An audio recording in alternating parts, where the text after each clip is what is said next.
Welcome to Alberta Football Uncensored. I'm your host, Tej Johannesson. With me, as always, is my co-host Amari Fraser. Omari, you were at the Irish Colts preseason game. Talk to me a little bit about that, how it went, what it kind of looked like, how the Irish looked like compared to the Colts. Anything else that you saw from that game? Yeah, no, that was a good it was a good weekend of football. I want to appreciate the Colts for having me out. I guess it's always nice for me to come out as alumni and help run drills. The nice thing as a guest coach, it's great to where come out, you get to talk to the guys, you get to see where they're about, where they come from, just throw a couple balls during one on ones and really help out in that sort of sense. 'Cause I know that's one thing where um as alumni, I do try to give back and give some of the knowledge to those kids there just on what their journey is and what it's like embarking on junior football. But when it came time to scrimmage, now that was also a fun time too because it was, of course, I had my clipboard out, taking some notes, scouting everything, um, scouting everything on that end, just to see from what both sides bring. Like the Colts do look great, just where they are going with the spring camp. One team, one, two, three, four, and five. So they had quite a depth of guys that could go at all levels. And the Irish they brought there, I believe it was around like 48, 50 guys, all dressed up in Wow. the new jerseys. They flexed them out and everything. They all look good. And then getting into it, Colts they came out flying. That was a thing now where Colts first team, second team, they really came out flying. I know on the offensive side where I was watching more, um, that was a big thing where they were doing a lot of the biggest thing that I know the Colts doing, a lot of teams do it now, especially junior levels, inside zone, outside zone, um, a lot of flood level concepts, middle, low, and high. Just they just executed really well. You can definitely tell with the first team Colts, they did a really good job executing the plays and everything. There's always at least one guy open, and the quarterback did a great job hitting, a handful of people. Like, I know in the first 10 plays, they did it in like a controlled scrimmage. So from the 40 in was Colts O versus Irish D, and the other side of the field, Irish O versus Colts D. That way, then they got a lot more plays, a lot more reps. So that's one thing I'm sure the Irish are feeling pretty good as they got a lot of reps on like at least 100 plus plays with different groups. But so that first series for the Colts O Irish D, there was 10 plays. Colts scored 4 times. That was good against the first team where they were running running their plays. Second team, I believe, was around a very similar ratio. And after that point, I guess I kind of lost track of scoring. I know the Colts. I know I was in the Colts locker room after, and they were saying I think to their estimation, because no one kept count, like it's very similar to how the Bucks and Gators kept for you guys, but they were saying it's around like 77-35. Again, it's a rough score exhibition. This is now from the Colts perspective, so that's what they were saying from what they were seeing. But overall, just where young kids flew around, it was a speed that they got to see. From the Irish side of things, they definitely woke up more in the second half. Sagoon definitely was a big part of the scoring. I think he scored four. He scored about 4 or 5 times. Jacob Williams scored once. Who else scored? I think Shaver scored. It was a goal. I saw like the Irish went into their tight end set and they drove the field on the Colts D.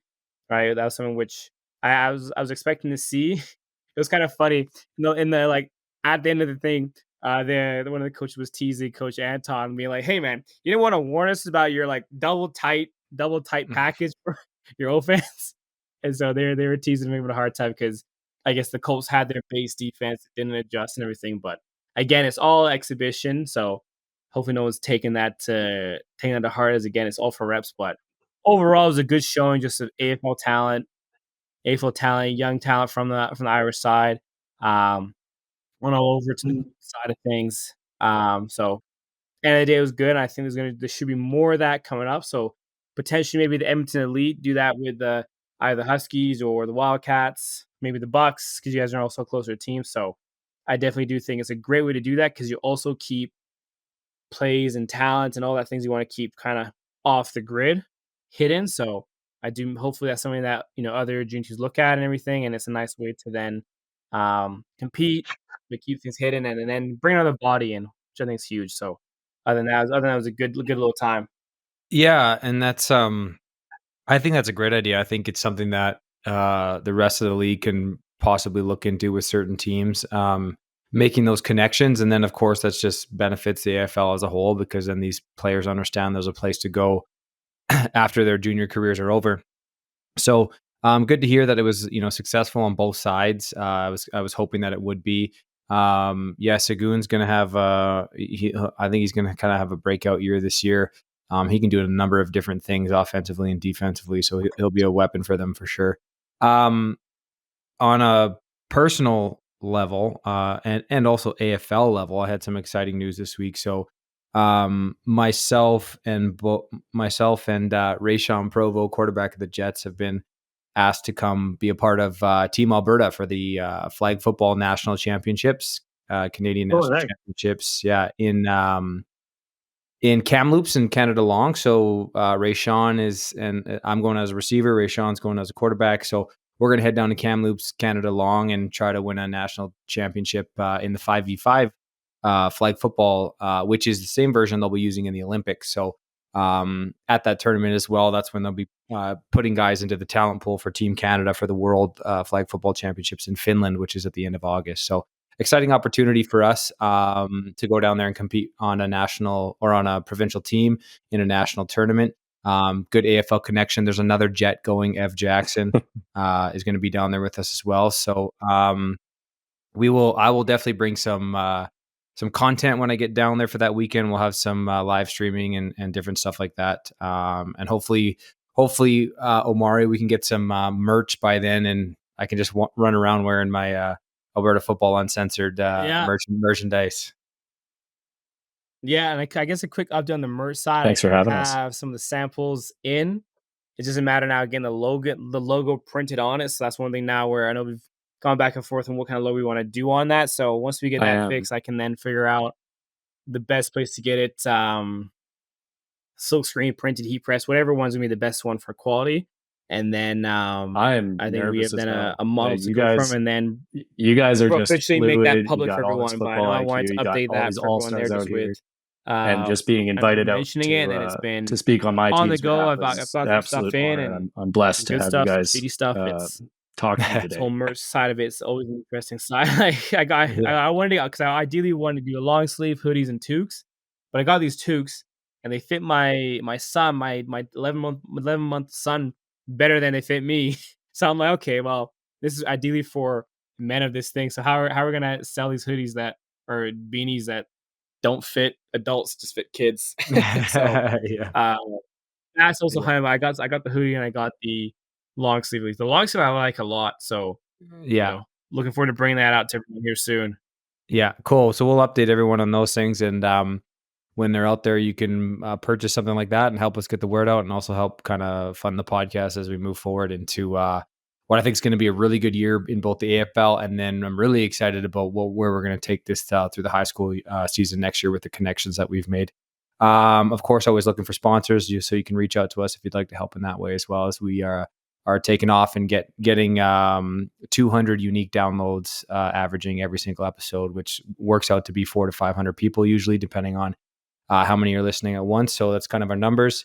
Moving into this week, we have 3 teams left. Of course, we actually have 4 teams left, but there's a team called the Edmonton Elite who no one's ever heard of, apparently, because they don't want to put their face forward anywhere. So they're down there in Edmonton refusing to come on the podcast. I obviously went on a rant last week. I don't regret it. And I almost want to go on another one this week, but I don't have time and we're a little bit late and I want to get to bed. I'm golfing early in the morning, so we'll leave it at that. So we've got the Wolfpack, which we're doing tonight. And then we're going to hit the Gators and GP hopefully next week. Well, definitely next week. We want to get them done before game 1, which is coming right up on us. So Omari, I'm going to let you kind of take the lead on this one here. It's your team. Introduce our guests and start with your questions. Yeah, so we got of course the story time, the pastor Josh Yee, right? Hello. We got Tim Thanos McCalladin. Oh, you froze that. Then we got Rob the drama teacher in the hall right now. He's actually getting an Oscar, so he's actually getting ready to get called up here, Sherman. So hey, we got brought out the core here, and then looking forward to putting together the season because I know it's been everyone loves to hear the updates on how we're doing. So I think it's a good time to where we can finally share some stuff and see how things are going and change some perspectives and go from there. But yeah, welcome Josh, Tim, and Rob. Rob, why don't you start off? Give us the presidential update from your end and what you've seen, what you've liked so far, and just kind of where we're heading here as a group, because everyone loves to count us out, but it's always one thing now where it comes to game time when they see what we can do. Yeah, it's been a busy off season. Hey, thanks to first off, thanks for having us again, and hello to everybody. Yeah, it's been an exciting off season. Lots of little developments. We've had some player movement, some guys moving on. A lot of those were vets, just looking for sort of one more big year, but we've had a lot of new additions. So it's been really awesome. Omari, has been awesome at recruiting and other guys as well. So yeah, we're going to look a little different than we did last year, but I'd say if anything, we're further ahead at this point. Josh and I were talking on the phone the other night, and I'd say we're further ahead at this point than we were last season. So again, lots to look forward to, and got some new coaches and some new players in key roles. So yeah, it should be an exciting season. So we can't wait for game one up in Red Deer. Apparently, they have a new young hotshot quarterback up there. I hear rumors. What's going on with that, Teach? Was that temporary Band-Aid fix, or are you wearing the red jersey in practice because they can't hit you now? No, there's some truth to a little bit of all that, Rob. No, it is. It's not a Band-Aid. This has been pretty much the plan since February, when our quarterback from last year, Brett, made it clear that he wanted an opportunity to play some receiver and get some film, and he's been doing really well. You guys are going to see a lot of him this year. He's a really good athlete. He'll probably play some DB as well for us. we're kind of short numbered right now, but yeah, no, I'm going to be the full-time quarterback. I felt comfortable in our first game against a really good defense. So I learn quickly. I pick things up quickly. My brain picks things up quickly. So I'm looking forward to it. And you know what? I'm looking forward to a new challenge, and moving into my the age that I'm at now. I look at someone like Daryl Leeson, who I know we're going to talk about a little bit for reasons that people maybe don't expect in a sec, but I think quarterback might be the position that I can play safely till I'm 50. So I'm going to move. Maybe I'm just halfway through my career right now. Halfway through my career, I'm on a brand new start here. I'm feeling good. Yeah, no, I don't know. No, I wish you all the best with that. Yeah, it's I don't know. I don't know if a quarterback like Daryl in his playing style, I don't know if he played like you. I don't know if he'd have lasted to 35 like the way you scramble, and he kind of doesn't. So yeah, fair. That's a good point. Yeah, maybe I'll address that Daryl thing really quickly. Like I said, we've got some players in key positions. Something we weren't really talking about much earlier, just sort of keeping it in family. But yeah, Daryl has had some health issues, not related to old age or his throwing arm. No, but his recovery is on track, so we're keeping him in our prayers, and he's in good spirits, and he's been out to practice to coach up other guys and help us out, and so like I say, he's things are looking good, but we're not sure what the future may hold. He's got other tests to do and things like that, but yeah. So again, we're keeping him in our prayers. But like I said, he's been out at practice, and he can't lift anything or throw anything yet. So but yeah, we'll wait and see what happens with him. But we've got a new young crop of arms, and yeah, looking forward to seeing them in action too. So as I know he is as well. So he's very much involved in the team, just not won't be under center most likely week one. So you guys can all heave a sigh of relief. But who knows? Maybe we got a young guy like you running around. You're going to have to chase for once, because you never have to chase our quarterback. You know exactly where he's going to be. So yeah. Yeah, so we obviously wish Daryl well, and he's a guy who shattered his leg and then was back playing football a year later. So no doubt in my mind that whatever this is, he will figure it out, and we'll probably be back sooner than later. But I had the pleasure of playing with him and playing against him for a very long time, and he's been a wonderful ambassador for our league for so long. So I'm sure myself and Amari and everyone across the league are thinking about you, Daryl, and wishing you the best in your recovery. I wanted to ask you, Rob, you said you had some new arms and possibly some new coaches. So maybe go over that a little bit. Who do you have coaching with you, and maybe who are some of these new arms that you're looking at to at least fill the void for Daryl? We don't want to give away too much. We don't want to give away too much, but that's what we're here for. Now. Well, we've got we've always had a lot of guys who are on the team who lead different divisions of the team, when it comes to drills and things. But specifically, we've had good support from Coach Mike and Coach Tim, and they've been, a big help and have a lot of pull with the players, and it's been a really nice attitude so far this year where we've always had that, though. One of the things with the Wolfpack is, we don't have prima donnas on the team. People joke about, Daryl being that way in games and stuff, but I tell you, there's no better practice teammate than Daryl Leeson. He works hard and he shows up on time and he plays the whole practice. Shows up every single time. So we don't have any attitudes in practice. Everybody always buys in. But this year especially, we've got I'd say our youngest team in a while, and a lot of yes coach type guys. So it's been fun, going through the drills and seeing the enthusiasm. And I know Omari and Josh and Tim would tell you the same thing, that it reinvigorates us old guys having young guys who are so excited to be there. And so you're going to see a number of guys who are getting their very first AFL action week one, and they're excited, and we're excited for them. So, yeah. That's great. Now, you know what? We happen to be, for some reason, there's been probably like 7 out of the last 10 years, it's been Wolfpack Bucks week one. So it always kind of seems to happen that way. But I'm looking forward to that. I'm looking forward to seeing that. Josh, you're coming from playing junior a little bit last year, coming back to the pack this year. What are you looking forward to with this group and what Rob says, a young group and a new group and a hungry group? So I know a lot of people are pretty much counting the Wolfpack out. So what are you most excited about? What are you looking forward to this year? Well, another year. I mean, I'm going to be brutally honest with you. I was really close with some of the guys who left.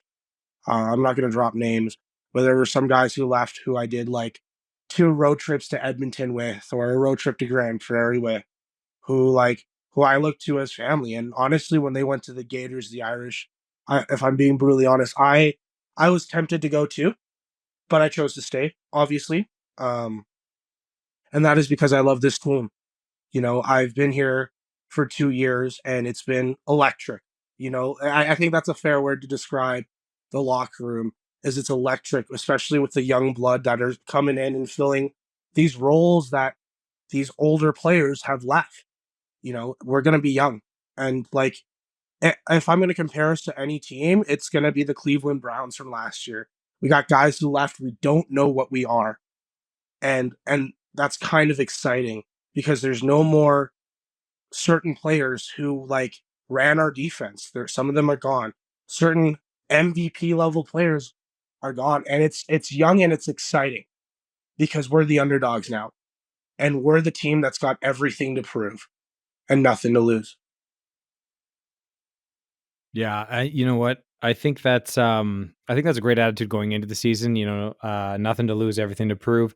And I know it must have been difficult for you to see some of your good friends leave, and it's not just good friends but good players. But good on you. I have a lot of respect for you for sticking out and being loyal. I think loyalty is something that maybe we're missing a little bit in our society these days, is everyone thinks the grass is greener all over the place. And I think that's a sad part where society is going down, not just in sports, but in life in general.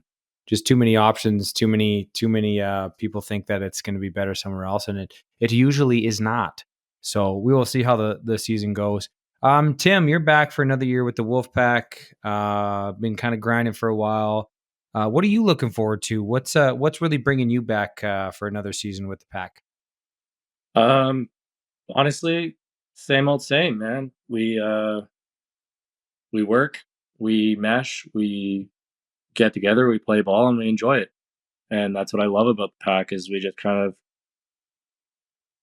we do what we have to with what we got, and we don't complain about it. We just get the work done. And some years it works out really well. Some years it works out really poorly. But I love that we never tear each other down, and we always have a positive attitude going into and out of every game. Yeah, and for those that maybe don't know you, what position do you play? I play slot back, wide receiver, very offensive player, but sometimes a little bit of DB. But I get that passion from watching you play. Well, that's like that. I mean, that's basically Omari, running back, sometimes the end, right? So everyone's got to have a when Yeah. when you're maybe a team that has less people and stuff. Sometimes you got to be that guy. Omari, same kind of question for you. Like, what do you see? And I know that you kind of probably were in the same boat with Josh a little bit, kind of weighing options, seeing where you kind of wanted to go. What ultimately kind of kept you hanging around with the pack? It ultimately comes down to like you see guys leave. And I take it that I took it like seeing guys leave. I was like, okay, yes, guys can go and everything, and like I just took it like there's like an accounting inventory practice where it's like first in, first out, and I was like, okay, someone leaves, hey, we're gonna now instead of like in my mind trying to like energetically trying like oh I wanted to leave and everything like hey we're just gonna create space for new players to come in and just using that to really try and create that space for new players to come into where hey you're always going to get new talent or you're always going to get new talent coming in just opening that energy for new players to come in because that's a big thing now where you know um like it's no big secret that the transfer portal hasn't been kind to us which is what it is but I mean I want to ensure that I'm doing the best I can, and I like the challenge of putting a team together that's going to now go and compete. Because of course now you got the well-oiled Gators, RG Irish that have been going on since the like pretty much week after the national game. Cold Lake, Edmonton Elite, like everyone, we're all competing at a high level, and I'm like, hey, what can we do now with all this news of guys leaving? All right, what can we surprise them with what we're bringing in? And so, right, that's just a big thing now where, you know, I secretly love the challenge of doing that, but as well going to be surprised because then I really want to prove that point of where the grass is not greener where on the other side it's the grass is greener where you water it, and that's kind of been where I follow some of my mentions and everything, but truly where looking at okay if we're gonna really lock in what we're doing is such very rich history program and franchise like hey, this is just a down moment for the eventual upswing, the comeback, and everything. And so, really, really excited to see what that brings and allow for opportunities for guys to come in and showcase themselves. And I feel like we've done a good job with that. Like, being someone that's, I guess, on the forefront of the recruiting side, it's been, it's been very time consuming, which is, one thing that I always hear from my girlfriend. It's why are you calling these people at like 7, 8, 9 o'clock? And I'm like, well, this has got to be Yeah. done. Got to be done. But it's one of those things where just put a lot of effort there and a lot of DMs, a lot of reaching out, all those things because it's just really trying to sell the dream of hey, this is what we're building and you know, telling people, hey, like send expectations straight. Like, look, we're not gonna like not to say we're not. Like, I don't want to go in and say we're not gonna be undefeated or like winning season, but look, like what we're building is gonna take some time. But I feel like we can get a good jump and chunk on that right away here. Where I know we have goals on a winning season and to get into playoffs and have a good run there. And a goal is to get to a national, which I think is a great one to hear. And yes, we're all gonna have our opinions on who's gonna be there and everything, but end of the day, we got games coming up to decide that. So that's one thing which we'll soon see. And if I had to really tie into what we got here coming up for our team is just really ensuring now for the guys who left, I'm like, hey, why'd they leave? Oh, he left for this reason, that reason, and really trying to eliminate those reasons. And really we have a very tight knit group. So a couple things that I've really trying to work on this year is where we're gonna have a rookie party. Yes, we're doing with other teams in the area, which is gonna be great just to help built up the whole AFL as a whole. But then I think just this last Thursday we had our first team wing night. We had one of our potential sponsors, local Lou's hosts for wing night and everything. Was able to recruit the bartender as a D end. He said he played football in Nebraska, so looking forward to Tuesday. And then just a lot of those moments too, because when I think of 2019 when we won, we were having those moments, but we weren't having those in the last few years. So really bringing that back and allowing guys to come in, because once the guys who are coming in new form that brotherhood, it's going to be tighter than football, which really is what's going to help outlast. And I think that's part of the DNA that brought Wolfpack some of that victory down in the past. Yeah, and I like what you said about the grass being greener where you water it, because that is the truth. That's pretty funny that you recruited a bartender for D end. Has he come out to practice yet? I called him Friday. Said he's down. He's already on the schedule. He doesn't work Tuesday, so he's gonna be coming out. He was this big guy, and I'm just like, okay, got a good build on you. He's like, yeah, I was 250 and now 230, and okay, we can put you on that and everything. So I'm waiting to see him out on Tuesday. Of course, again, this is one thing with recruiting. I like to say I basically run the numbers off of thirds. Out of the 30 people I speak to, a third will actually show. So I'm hoping he's on the third that shows, because we're getting close. And I always find those last 2 weeks for a season, people are walking by. When we were practicing in the city, people walk by, take transit. They literally will walk up the field and say, hey, I want to play. So that's been nice, because I think at least 8 players have just walked to the field and said, hey, I want to play. Oh, wow. So that's been a nice addition too. Yeah, well, that's exciting. I'm excited to see what it kind of looks like week 1 when you come down to play us. Omari, you got some questions for these guys? Yeah, I want to ask. I guess Josh, our pastor storyteller.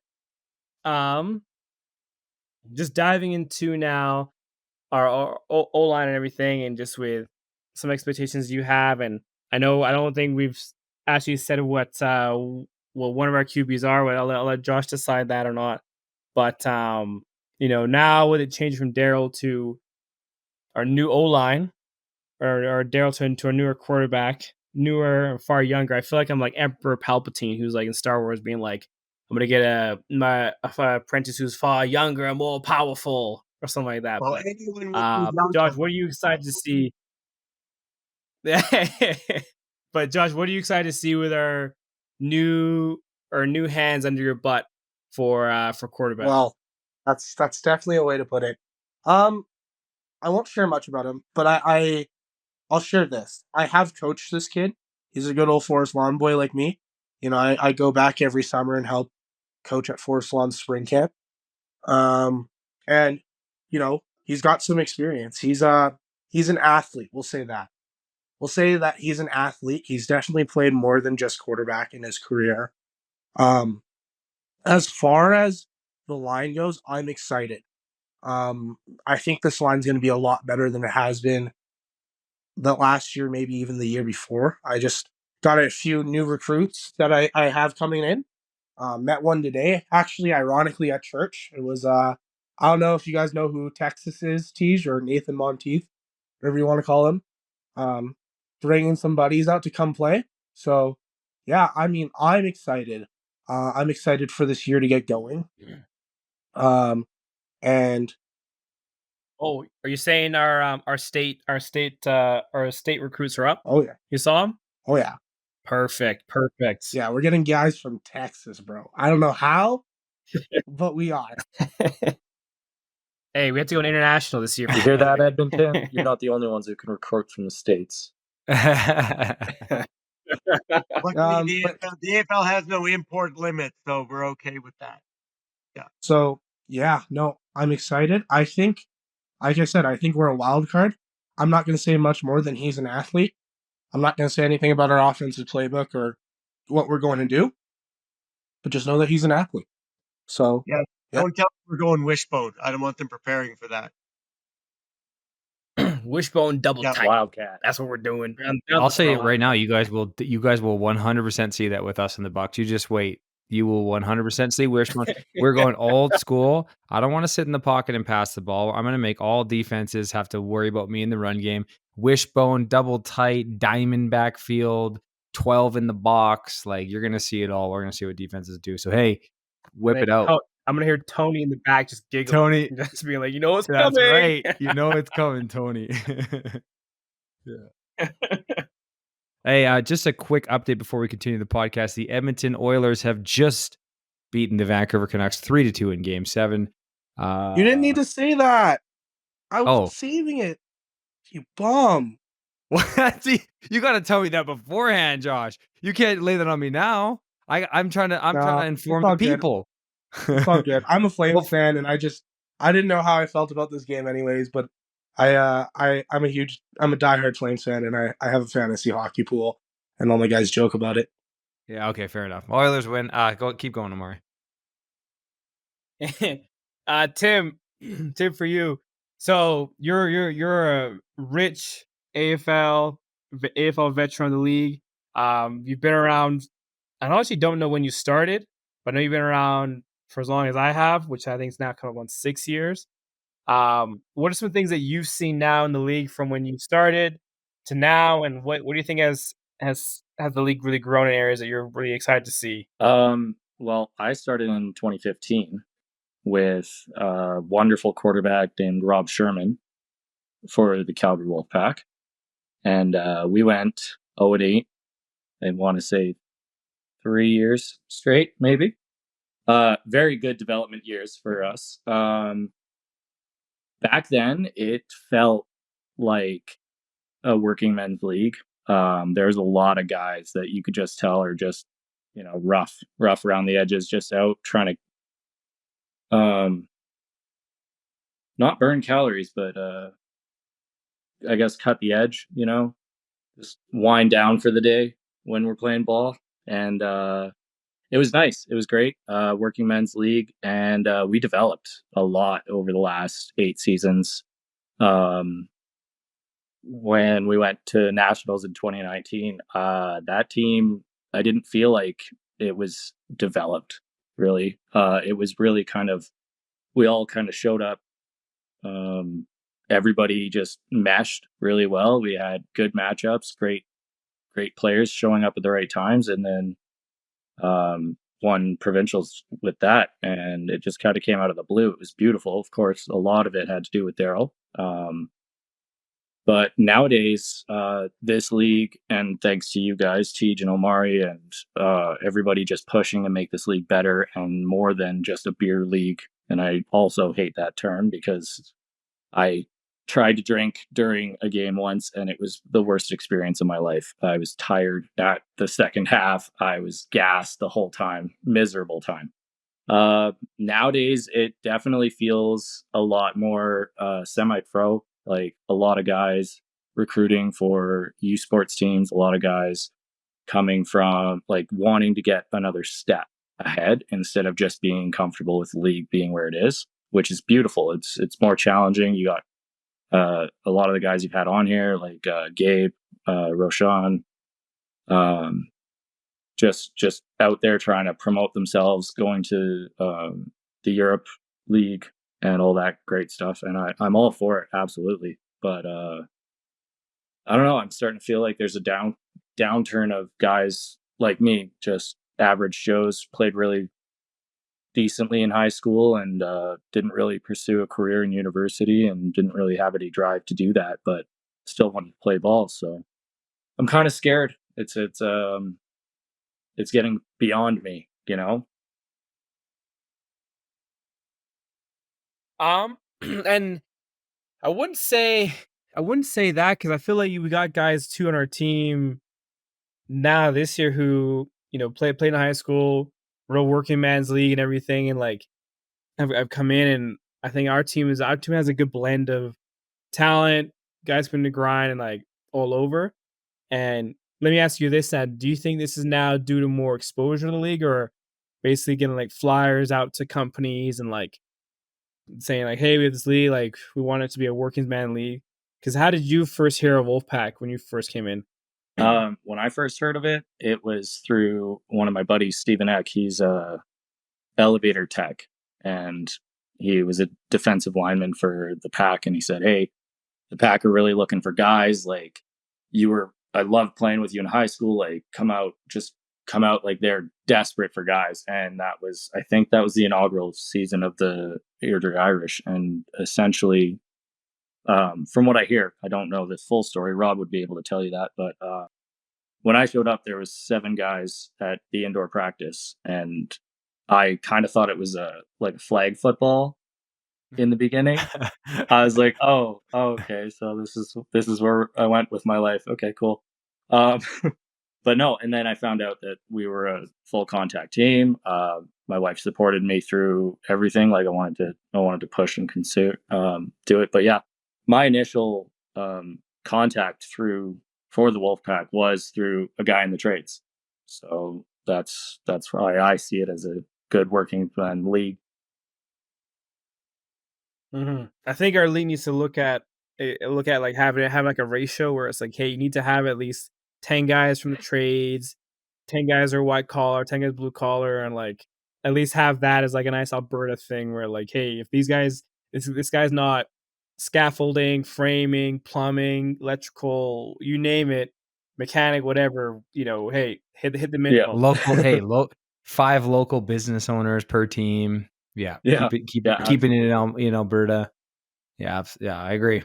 Where would I fall? Yeah. What? You're that. Well, we need pastors too. Yeah. You know what? I say that as a joke, but like, my God, this world needs more pastors. You know what I mean? Like, it's just. Let me ask you something, Josh. Okay, this is off topic, but you know what? It's our podcast, so we can do what we want. I got a question for you because I've been struggling a little bit. I'm not going to lie to you. I made a post a little while ago on Facebook, being open with my struggles with God, and I grew up in a very religious home, which kind of like eventually turned me off of God because it was like too much. Abbotsford is the Bible Belt. Yeah, exactly. And then, as I've seen what's been unfolding post-COVID, I'm starting to realize that there's this incredible intention to by a lot of society to basically get rid of God altogether. And then that is just actually like pushing me back towards him. So let me ask you something, because I this is for a selfish question, but maybe there's people listening that want to know, why do you think the world is trying to get rid of God, and what do we think that sign is, and what do we do about it? Well, you want to know the truth? I do. The world's been trying to get rid of God since the beginning. If you look at Jesus, he was persecuted and loved. He was persecuted by the people who loved him too. And so the world, the Bible does teach us that humanity is inherently evil through the flesh, which is talked about in the book of Romans. Paul does a great job of talking about this. But the flesh becomes the domain of sin, right? So sin is all things that are kind of evil, kind of all things that don't please God, right? And we know that we test what pleases God by what is good and what pleases his will. So I could go off on a tangent on that, but the basic answer is that people have hated God since the beginning, and it's just more public now because of social media. And yeah, you can say that there's more of a level to hate God now. You really can. But the truth is just these people are just louder than the people who have been in the past. People have hated Christianity forever, and albeit sometimes rightfully so, Christians have done some horrible things. And even as a pastor, I'm willing to admit that. Mm-hmm. And so I will say this. Why I think people don't like Christianity is because people are going to disagree with me, is because Christianity, in my opinion, is the truth. And, Christianity, people are going to hate, whether they hate all of it or whether they hate aspects of it. That's just the way it's been forever.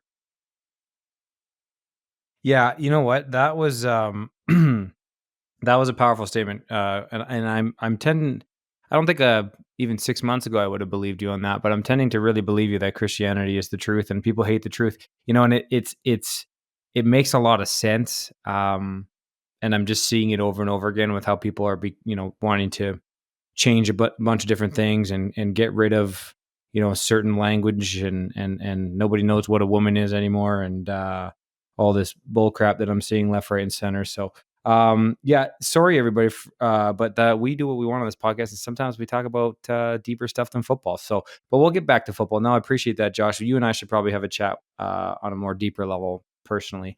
Yeah. Because I got some some questions. Rob, I want to ask you what's bringing you back? Like, what's your motivation to keep coming back and being a part of the Wolfpack? Well, back to the previous question, I was wondering, has anyone got copyright to the name Godcast? Someone must. It just if not, I'm screaming it right now so that I can have a show called the Godcast. Someone You know must. what? Someone must. Yes. Oh And- man, I'm gonna have to look it up now. But if and- not, yeah, we'll take it. To put a button on that, though, I think the reason people turn away from organized religion in general these days is that they want instant gratification, and they'd rather virtue signal, which is, getting quote outraged about something rather than putting in the hard work. And every faith demands that you be a good person, and people would rather sound like one than be one. That's my opinion. That is, yeah, They that don't is. they don't want to put in the hard work. They'd rather just sound like they are a better person than you. That So- is on the money. That's on the money, Rob. That is on the Right. money. I do what I can. But with the Wolfpack, I can't imagine my life at this point without the Wolfpack. It's a way of life, and I've seen us with ups and downs, and I'm always struck by the fine line between those two things. I've been on teams that have gone winless, as Tim said, and I've been on teams that were undefeated. And the difference between those two things isn't that much. It really isn't. It's a player here, a player there, a bounce here, a bounce there. So I love it, and everyone who watches this and takes part in the AFL, they know there's no substitute for full contact football. Like, no offense to anyone who likes flag. I like flag, and I've played touch football, and I've done there, but there's no substitute for that feeling of winning a full contact football game. There's nothing else. No other thrill is like that in the world. So I think we're Agreed. lucky and blessed. I think we're lucky and blessed to be a part of this league. So yeah, I want to do my best to keep it going because so yeah, and if that means I only, slide myself in one play a game just to keep my hand in, then that's great for me, and that's worth going to practice for. And again, mostly I'm coaching now and organizing and helping other guys, facilitating their football dreams getting extended. And it's been great. And as these guys were saying, the friendships that you make and guys that you wouldn't have met otherwise, and everyone working together and becoming a brotherhood, like there's nothing else like it. So yeah, I can't imagine life now without, doing this every single year. So yeah. Yeah, that's what, that's great to hear, Rob. It's so nice to hear your passion and commitment, and I only hope I can continue to feel like that moving forward. Because I agree with you, there's just nothing like it, and it's a wonderful thing that we have the opportunity to keep playing and keep moving along. And you know what, for me, I kind of want to see you beat out Glenn Dambicki. Like, who's hanging up the shoulder pads first, Sherman or Dambicki? Wow, that should be he started way after I did. So, and I do true. And I think I'm a few days older than him. So yeah. I think I've still got him beat there, but yeah, who knows? That is true. You were started way before him. Omari, anything else for these guys before we'll kind of open the mic up to each of them before we get going? Yes, I wanted to for this question I have for Rob here now. When it comes to, I was probably talking to Josh this and you guys had a chat about, but I'd say our culture is now at a spot that where I'd say we're surpassing it from last year, just with everything that we got going on, our good attendance. We have consistent attendance now, which I'd like to say is a good thing that we're seeing. Guys competing. Why is it now that you think that it's always been a battle? I guess, I don't say it's been a battle, but just it's always like every year it seems like people are trying to doubt the Wolfpack, or everyone's got to leave the Wolfpack and see, because I feel like we kind of get that Patriot, New England Patriots effect where it's just been like, oh, they're a dynasty. Can we go somewhere else to beat the dynasty? One of the guys is a Yeah. Pastors. Yeah, well, part of that is Awesome. I think the Daryl Leeson phenomenon, in that everybody assumes that if Daryl wasn't there, we'd all fall apart, and then they always think that that must be Daryl's last season, but then he goes out and leads the league in passing again. So there's that. Also, it's the way we do stuff. We don't actively go after other teams' guys. Not that not blaming anybody, but and as far as you saying the culture feeling a little bit better this year, I think it's because we kind of know we have better buy-in this year. Again, not to speak ill, but some of the guys that were on the roster the last couple of years, well, they weren't really consistent players, and they weren't guys that would show up every practice, and I'm not sure they were ever. Some of them weren't guys that wanted to come to practice twice a week, 3 times a week, and put in the work and be on time for games. And so I think that I don't know. I think kind of raised some doubt in some people, as in we get to the locker room before the game and we're like, is this guy going to come today? Or is this guy coming on Tuesday? And I think we have a better group for that. I think we have guys with more commitment, better buy-in, and yeah, I think we got rid of some old growth, maybe that maybe it was time for them to move on, and good for them. But yeah, I think we got a lot of young guys who are hungry for playing time, so they know they've got to show up to practice, and again, no attitudes and no egos, just guys ready to play football. So I'd say you're right. I'd say we've got a even a more positive outlook than last year. We had a good team that way last year too. So yeah, won our first playoff game in a while last year, and got to the next level, and so it's all in all, we took great strides. I think we're doing that again this year. So we'll see what happens.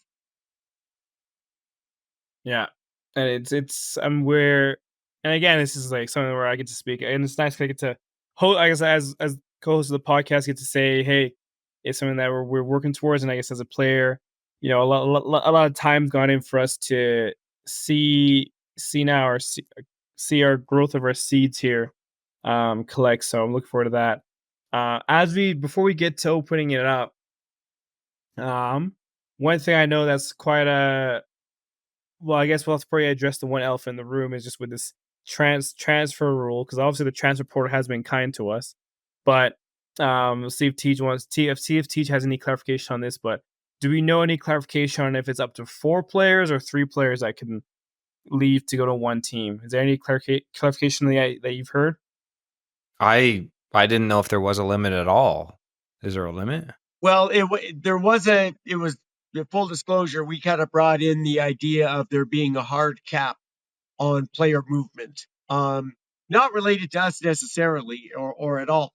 From what I understand, one of the biggest problems that the NFC has is sort of the LeBron James, going to Miami kind of situation, where every year there's a ton of player movement. Everybody scrambles around to where it feels a little bit like rec hockey, where everyone throw your stick in and we're going to pick new teams every year.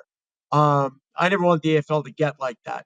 I like our rivalries. I mean, I was thrilled when Teach came and played with us for a season, but I like knowing that when we go to Red Deer, we got to face that guy. And I like teams being as consistent as they can be, and for all the teams to, feel somewhat secure that they're not going to lose a ton of players. So the proposal at the AGM was to have a hard cap of you can take 3 players from a team to your team, and more than that, you wouldn't be allowed to, or it would have to be reviewed by the league, sort of thing. And some teams were for, some teams were against.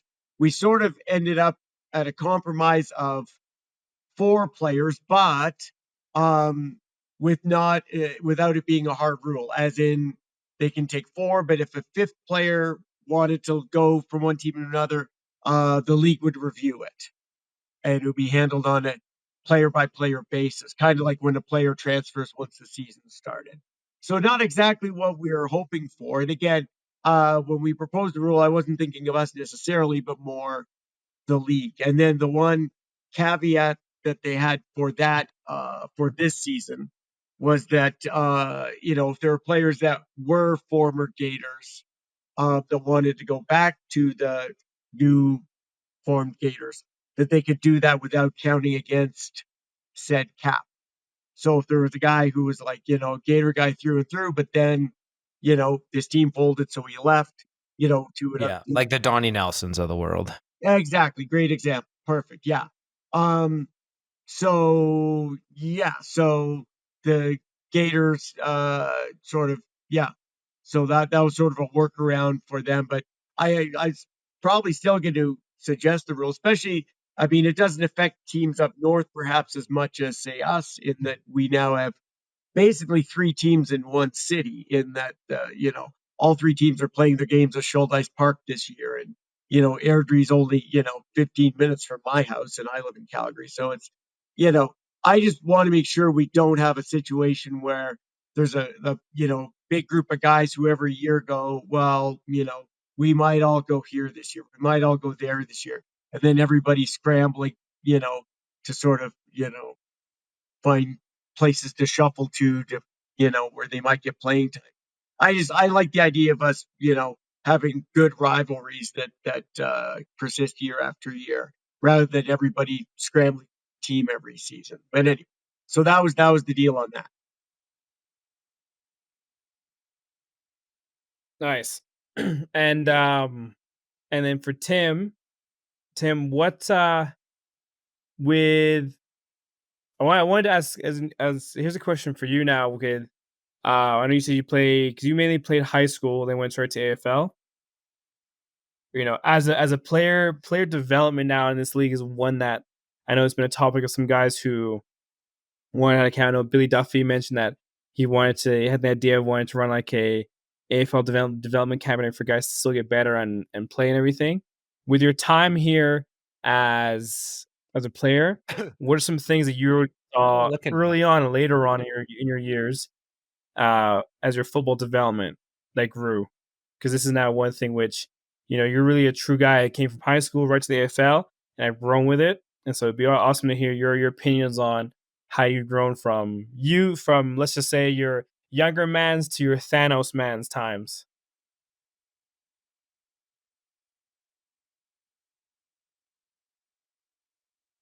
Oh, your mic's not there.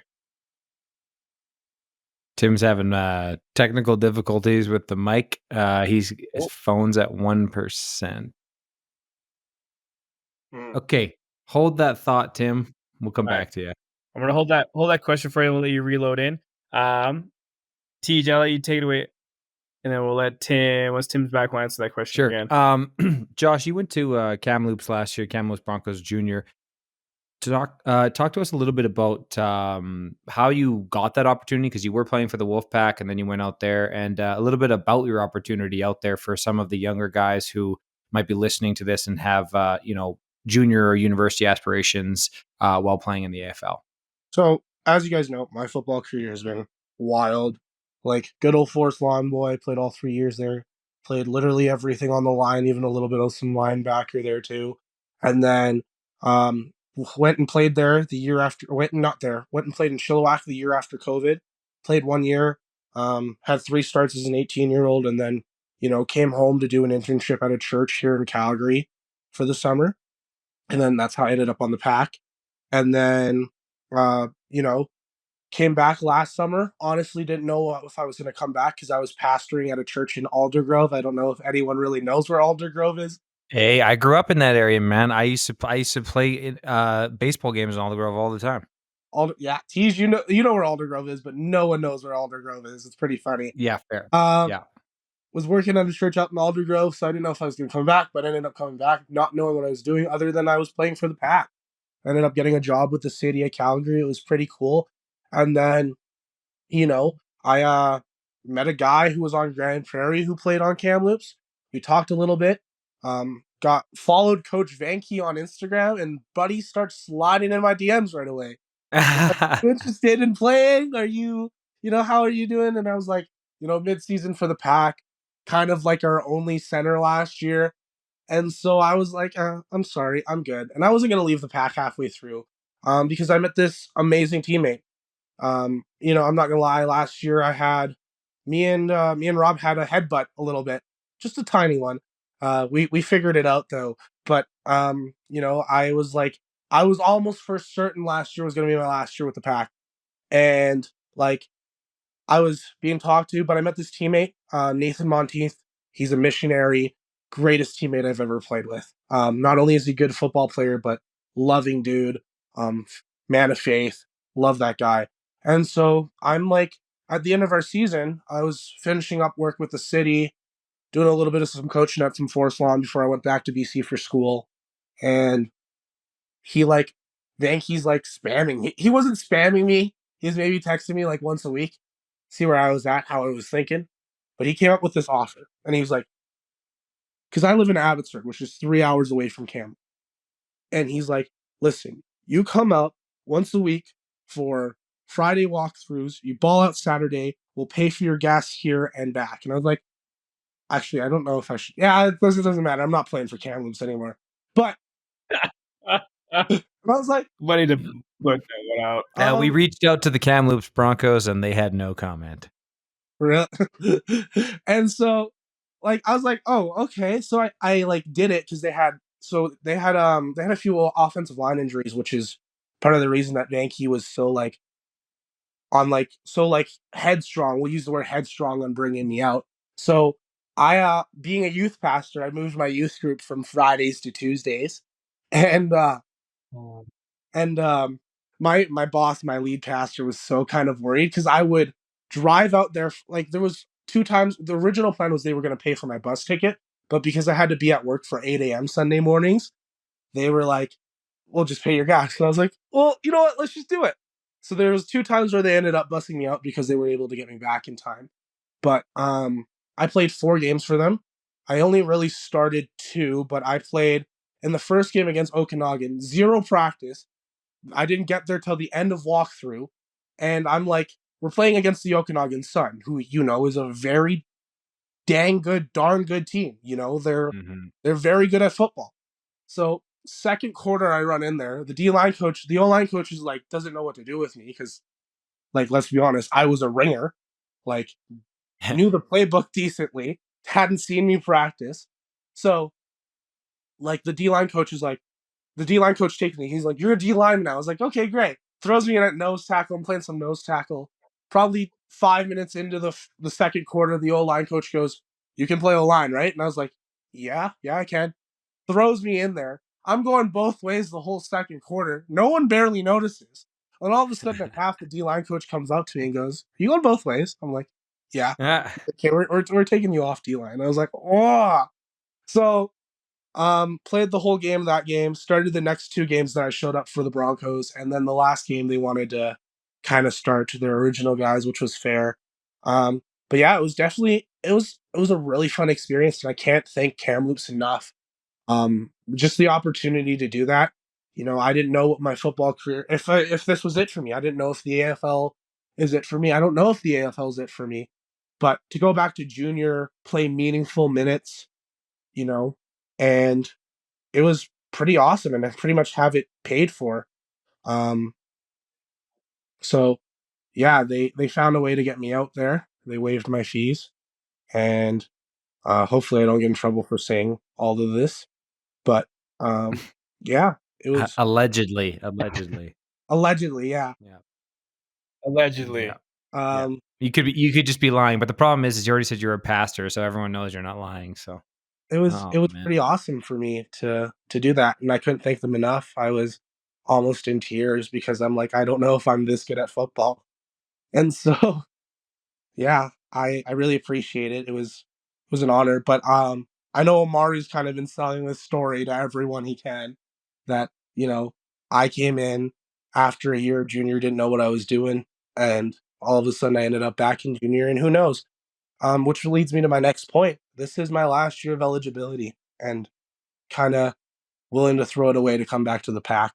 And you know, everyone's gonna call me crazy. Everyone's gonna say what they want and think what they want. But the truth is I love this team, and that being like I said, 16 is one of the best teammates I've ever played with. 65 is John Moman is the best guard I've ever had chemistry with on the O line. Like me and him, we think alike. It's pretty crazy. And so Yeah, Josh, I wouldn't say you didn't know what you were doing. I knew what you were doing. But I knew you wanted football in your life. And I'm like, hey, you can have both work and football here. You know. yeah, And and remember, I always push you to go play junior because I want you to use all the eligibility years up. yeah. So Omari's trust been an me, advocate of like Omari wants me here, but he's like, go play junior. You know? Um, and another story I wanted to bring up too here before my time is done is I mentioned earlier that me and Rob Sherman had a little spat last year where I was upset about something, and Rob says we don't really have prima donnas on our team, but I was being a little bit of a prima donna. So Rob takes me out to a Five Guys. Okay, we're in the Northeast. We're in Sunridge. Five Guys. Okay, and I'm upset about something, and me and Rob were just hashing it out. Like we were like basically yelling at each other in a Five Guys, and it was pretty hilarious because we're two grown men. Rob being old enough to be my grandfather, me being a 20-year-old young buck, and I'm like yelling at him. He's yelling at me because I really was upset about something, which I don't think we need to go into. It was super small, and after that, I don't know if Rob. I think Rob thought we went nowhere, but to me, it kind of meant something to me that Rob was willing to take me out for a meal and just talk to me and hear me out. And that was like, everyone wants to poop on the Wolfpack's management for not doing this and not doing that. But to me, when Rob Sherman did that, that showed a lot of character and a lot of leadership, which is a huge reason as to why I'm back. So, yeah, I just wanted to point that. Yeah, you know what? That's a great story, and I believe it wholeheartedly. I kind of want to know what the spat was about, but we'll save that. We'll save that for later. Hey, it's not big. It was just I wasn't Josh wanted to play wide receiver, and we said probably not your best spot. That's what.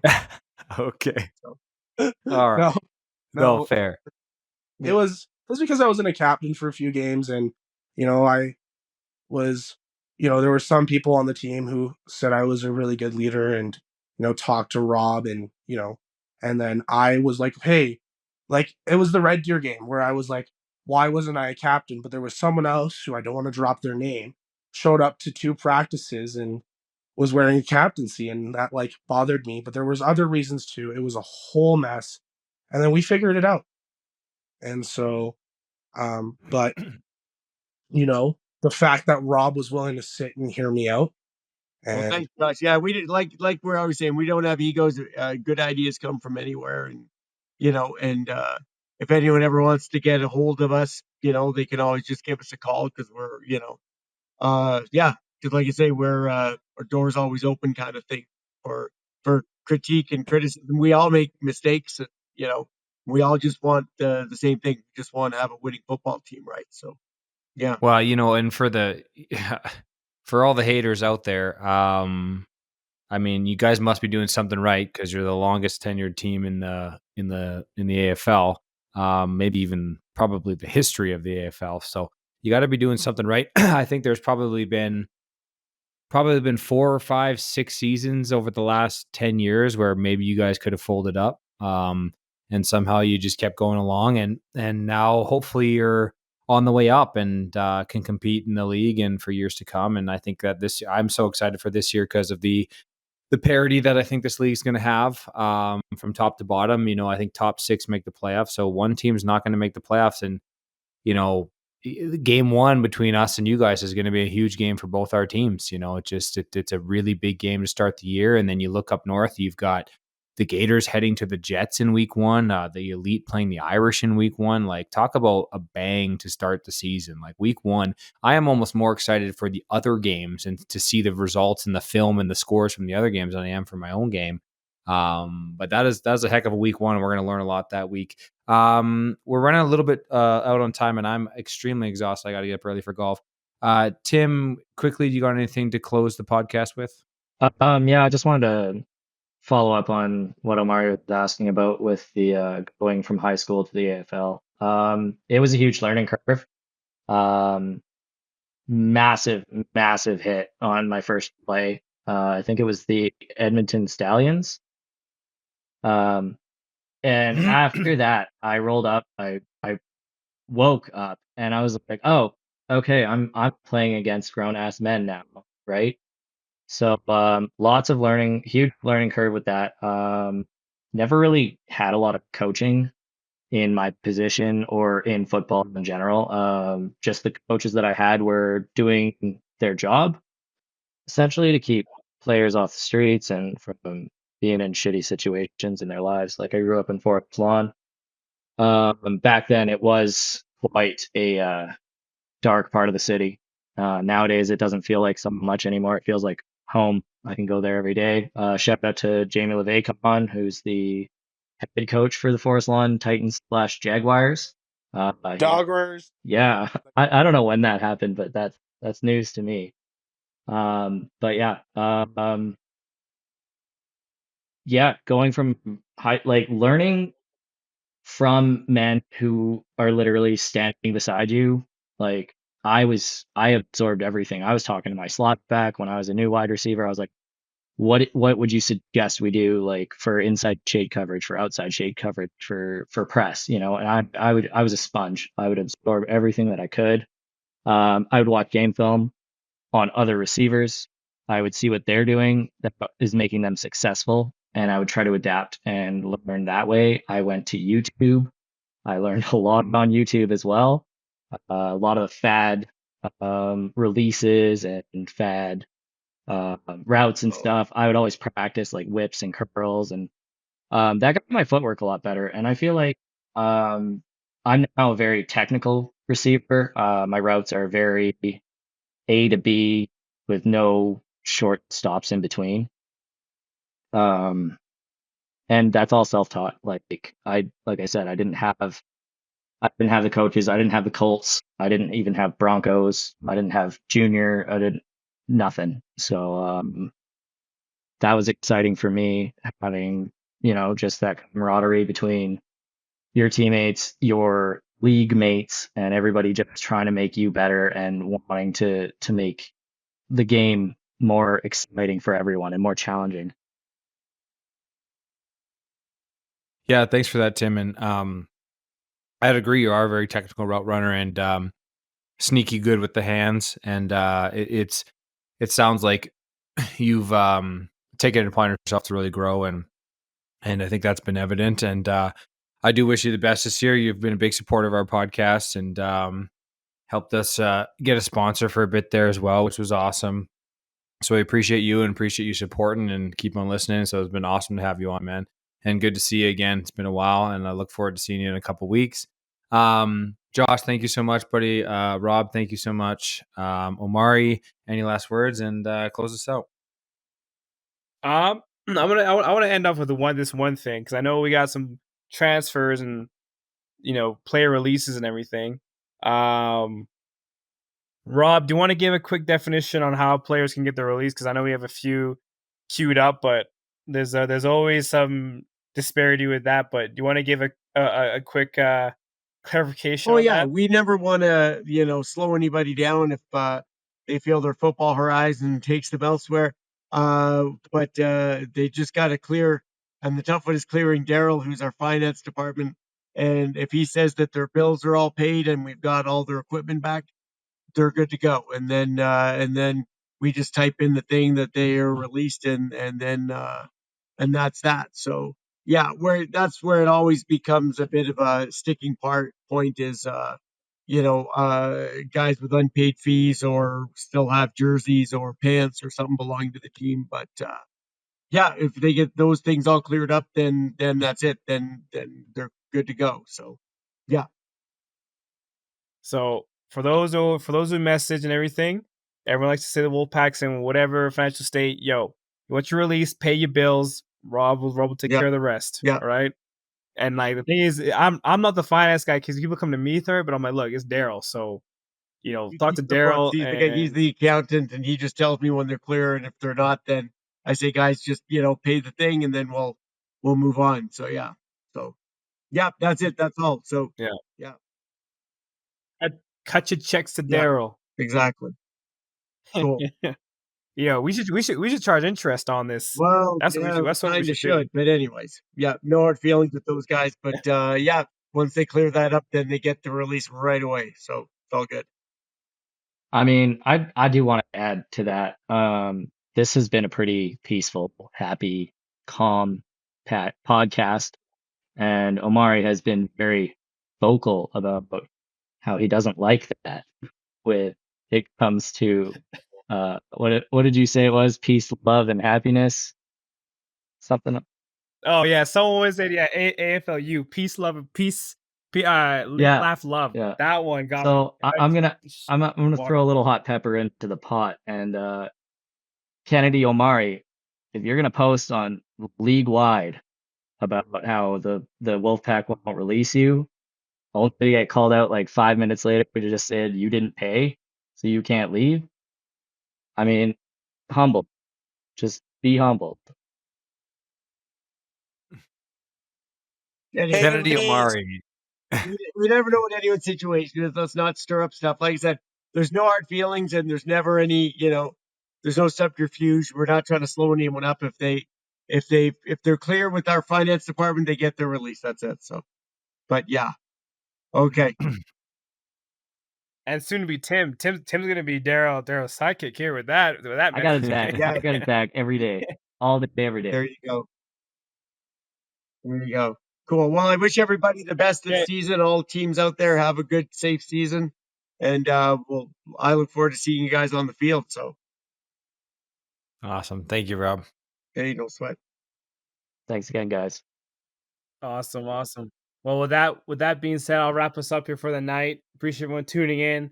Appreciate Tim adding a little bit of Cajun seasoning here to the end of the podcast for those who listened all the way. So get your seasoning. Hey, it's Lily. What's the calendar? Let me put my little calendar here on my laptop. Here we go. Bang.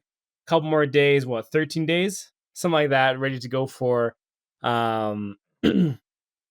ready to go here for week 1. So this is probably like the last week of guys just, getting their practicing, we're sharpening their skills, and then following week is game week. Game prep time where guys are locking in their schedule locking in schemes, locking in schedules and all that stuff. So hope everyone's taking care of what they got to take care of there. Get your mind right, set your work schedules up, set your carpools up, all those things, and make sure to get that taken care of. As I'm telling that to everyone here, make sure I'm telling that to all the guys who are on our team. I'm just going to put up a nice little team update here. But yeah, you can listen into everything here on Apple Music, Spotify, Google Podcasts, wherever you get your podcasts, of course. Like, subscribe, comment, all those good things that help drive the algorithm. Make sure you tell Chat GPT that you love us, and make sure you tell Chat GPT thank you at the end of it. That way, then when they take over, it recognizes you that you did say thank you and you appreciate their services. So always one of those things you want to make sure you make Skynet happy. But yeah, with that being said, that's it from us. Appreciate Josh, Rob, Tim for all coming up. I'll see you guys tomorrow at practice. All right, Teach, good seeing you, and then we'll see everyone here next episode. It'll either be the Gators or the Cowboys, and go from there. Okay, awesome. Thank you, Omari. Thank you everyone for listening, and yeah, we'll hopefully have those two on next week. Have a good night, guys. Night. Good night. Thanks, guys. Loves you. Jesus loves you. Bye.